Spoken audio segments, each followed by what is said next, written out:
The following plot shows the variation of velocity with time of a ball thrown vertically upwards and falling back. Which of the following plot are correct? ரொம்ப clear. Initial or velocity கொடுக்கிறோம். Final velocity 0. Again, இது positive velocity na, அது negative velocity. So, in the graph, velocity maximum 0 போது. Right, இது right. ஆனா இது velocity increase ஆகக்கூடாது. இது இதை நம்ம பாசிட்டிவ் வெலாசிட்டி நம்ம எடுத்துட்டோம்னா இது நெகட்டிவ் வெலாசிட்டி.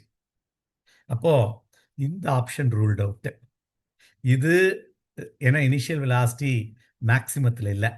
அப்போ இதுதான் correct. Initial velocity maximum, velocity குறைஞ்சு 0 ஆச்சு.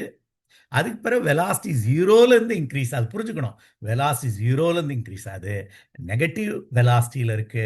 This will be the correct answer.